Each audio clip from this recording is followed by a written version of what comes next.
Incroyable, incroyable. Quelle victoire à la dernière seconde de l'Olympique de Marseille ce soir à l'Olympique Lyonnais. 3-2 dans un match, une fin de match surtout complètement folle, complètement dingue. Franchement, ça a été un très bon match à voir, mais surtout, gros avertissement, gros message envoyé au Paris Saint-Germain. Mais il n'y a pas que Marseille qui a envoyé un message au Paris Saint-Germain aujourd'hui, il y a aussi l'AS Monaco. Mais quel match et quelle victoire renversante de l'Olympique de Marseille à 10 contre 11. Marseille est à 10 contre 11 depuis la 5e minute de jeu.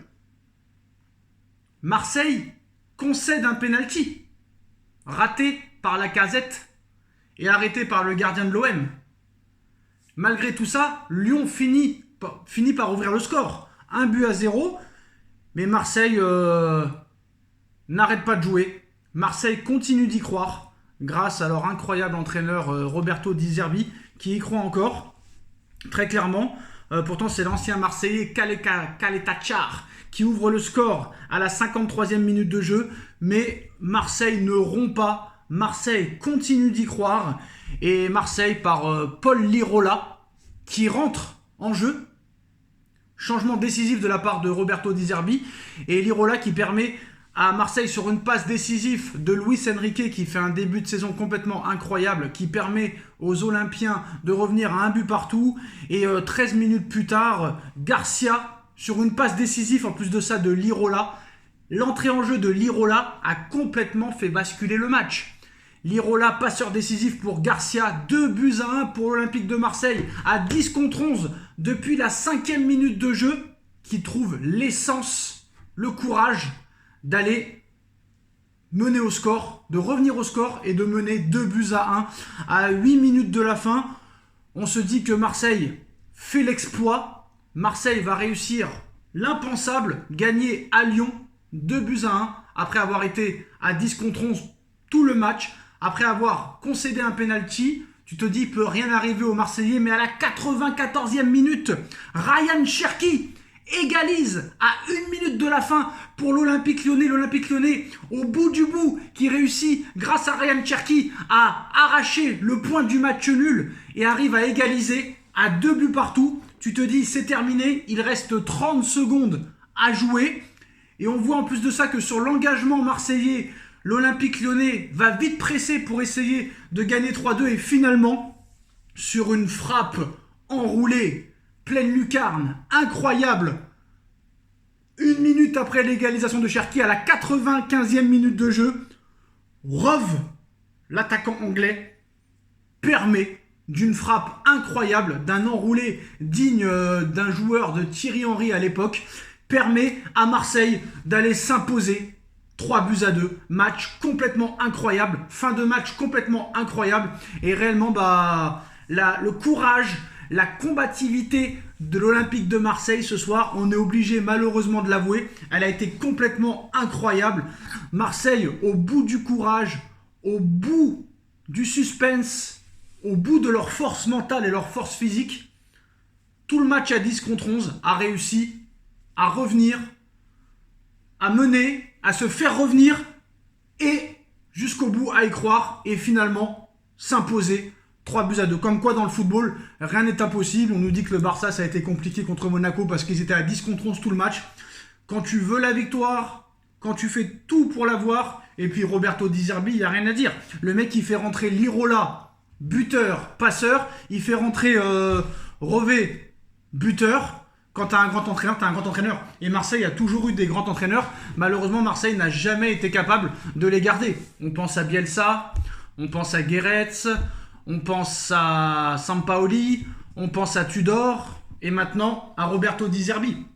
Et là, il y a un gros danger pour le Paris Saint-Germain parce que non seulement Marseille a été totalement incroyable ce soir, ils ont un banc contrairement au PSG, ils ont un grand coach contrairement au Paris Saint-Germain, ils ont tous les postes doublés. Faut avouer que Mehdi Benassia et Longoria ont fait un travail exceptionnel, un mercato exceptionnel, peut-être l'un des meilleurs mercatos d'Europe cet été, on va pas se mentir. Parce que voilà, Greenwood, il n'a pas été exceptionnel ce soir, mais quand Greenwood n'est pas bon, il y a d'autres joueurs qui le sont. Wai n'a pas été bon, Mais voilà, bon après Greenwood il a pas fait un mauvais match je trouve. Greenwood il a fait du très très bon travail. J'ai confondu avec Wai, excusez-moi.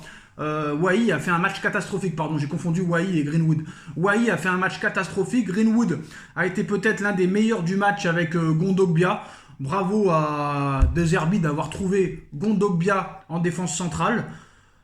Tu te dis que Mopé est sur le banc, que Rabiot n'est pas prêt. Qu'est-ce que ça va être quand Mopé va être prêt, quand Rabiot va venir dans cette équipe?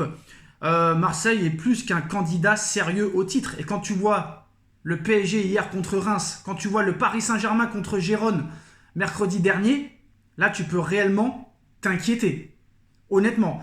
Alors maintenant, Marseille prend la tête, Monaco deuxième, mais il y a quelque chose que je ne comprends pas les gars. C'est réel. Personne ne nous explique pourquoi. On nous explique que Marseille est premier et que Monaco est deuxième et que Paris est troisième. Bon bah d'accord, pourquoi pas. Sauf que on a le même nombre de points que Monaco et que Marseille. Marseille 13, Paris 13, Monaco 13. C'est-à-dire que Marseille est premier avec 13 points, deuxième Monaco avec 13 points et troisième Paris avec 13 points. Pourquoi Paris est troisième alors que Paris a la meilleure différence de but? Là je vois Paris a plus 13, Monaco a plus 8 et Marseille a plus 9. Pourquoi Marseille est premier du classement s'il vous plaît? J'aimerais bien savoir. Est-ce que quelqu'un peut m'expliquer s'il vous plaît? Voilà, c'est tout ce que je veux savoir. Je n'ai pas réussi à avoir d'explication. Bon, on va essayer de savoir pourquoi. Parce que Paris a la meilleure différence de but. Donc je ne sais pas pourquoi Paris est troisième alors qu'ils ont une meilleure différence de but que Marseille et que Monaco. Bref, c'est quand même assez bizarre tout ça. Est-ce qu'ils se sont trompés? Mais il n'y a personne qui nous explique, donc on verra vraiment ce qu'il en est. Mais en tout cas, magnifique victoire de l'Olympique de Marseille ce soir avec un match exceptionnel. Et là, vraiment, on a vu un match de Ligue 1 comme on n'en a pas vu depuis très longtemps. Là, vraiment, c'était un match de Ligue des Champions, un match de très très très très haut niveau. Même si Lyon, pour moi, a raté son match. Ryan Cherki a passé un coup de gueule après le match. Il a dit que c'était une honte totale. Ils sont à 10 depuis la 5e minute de jeu. On fait le plus dur en revenant au score, 2 buts partout, et on prend un but 30 secondes après comme ça. Ce n'est pas acceptable. Mais tu vois la combativité, tu vois le collectif qu'il y a à Marseille.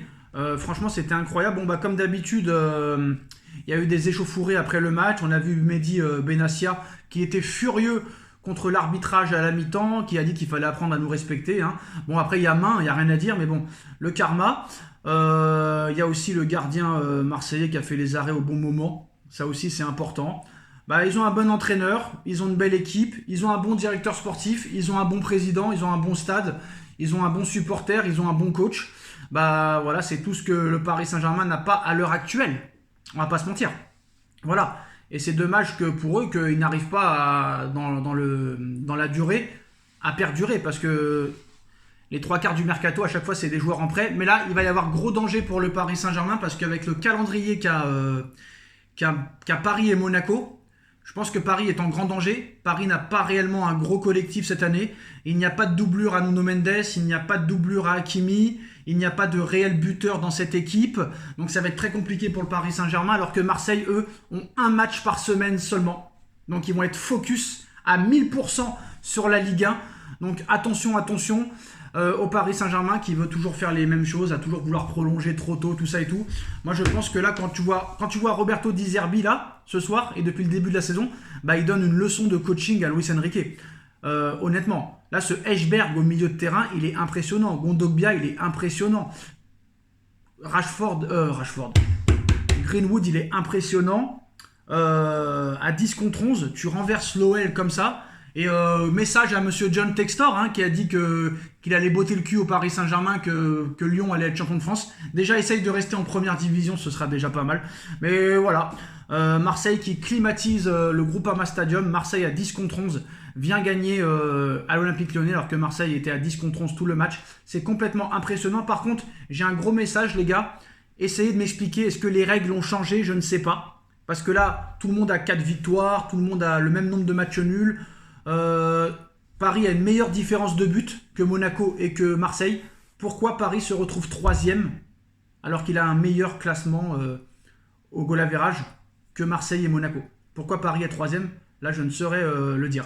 On essaye de voir un petit peu le classement ensemble. Donc voilà, je suis pas fou. Marseille 1er, 13 points. Paris 3e. Monaco 2e, 13. Paris à plus 13.